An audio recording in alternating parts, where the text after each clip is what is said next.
Most of my Latino and black people who are struggling to get food, clothes, and shelter in the hood are so concerned with that philosophizing about freedom and socialist democracy is usually, unfortunately, beyond their rationale. They don't realize that America can't exist without separating them from their identity, because if we had some sense of who we really are, there's no way in hell we'd allow this country to push its genocidal consensus on our homelands. This ignorance exists, but it can be destroyed. Niggas talk about change and working within the system to achieve that. The problem with always being a conformist is that when you try to change the system from within, it's not you who changes the system, it's the system that will eventually change you. There is usually nothing wrong with compromising a situation, but compromising yourself in a situation is another story completely. And I have seen this happen long enough in the few years that I've been alive to know that it's a serious problem.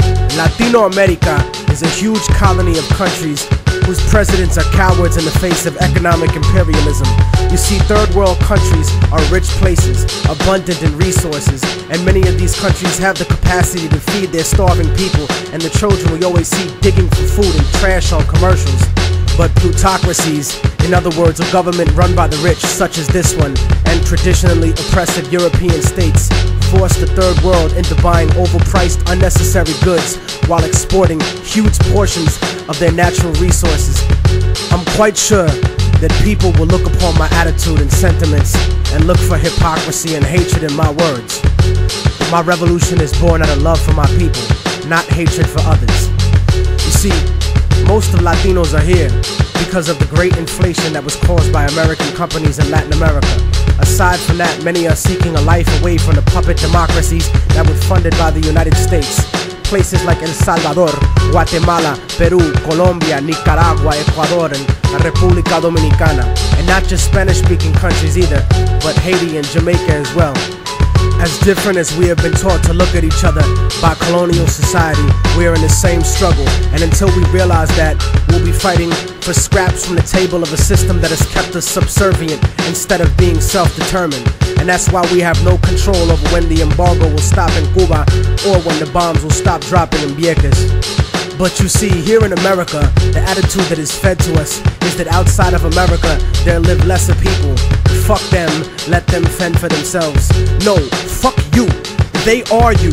No matter how much you want to dye your hair blonde and put fake eyes in, or follow an anorexic standard of beauty, or no matter how many diamonds you buy from people who exploit your own brutally to get them, no matter what kind of car you drive, or what kind of fancy clothes you put on, you will never be them.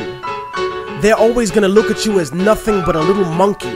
I'd rather be proud of what I am rather than desperately try to be something I'm really not, just to fit in. And whether we want to accept it or not, that's what this culture or lack of culture is feeding us. I want a better life for my family and for my children, but it doesn't have to be at the expense of millions of lives in my homeland. We're given the idea that if we didn't have these people to exploit, that America wouldn't be rich enough to let us have these little petty material things in our lives and basic standards of living. No, that's wrong. It's the business giants and the government officials who make all the real money. We have whatever they kick down to us. My enemy is not the average white man. It's not the kid down the block or the kids I see on the street. My enemy is the white man I don't see. The people in the White House, the corporate monopoly owners, fake liberal politicians, those are my enemies. The generals of the armies that are mostly conservative, those are the real motherfuckers that I need to bring it to. Not the poor, broke, country-ass soldier that's too stupid to know shit about the way things are set up. In fact, I have more in common with most working and middle-class white people than I do with most rich black and Latino people. As much as racism bleeds America, we need to understand that classism is the real issue. Many of us are in the same boat, and it's sinking, while these bougie motherfuckers ride on the luxury liner. And as long as we keep fighting over kicking people out of the little boat we're all in, we're gonna miss an opportunity to gain a better standard of living as a whole. In other words, I don't want to escape the plantation.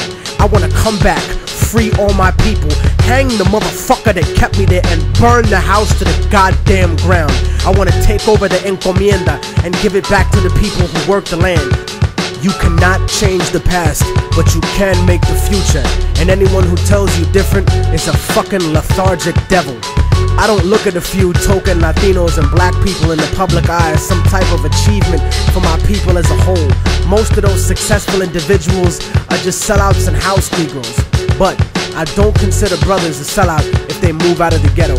Poverty has nothing to do with our people. It's not in our culture to be poor. That's only been the last 500 years of our history.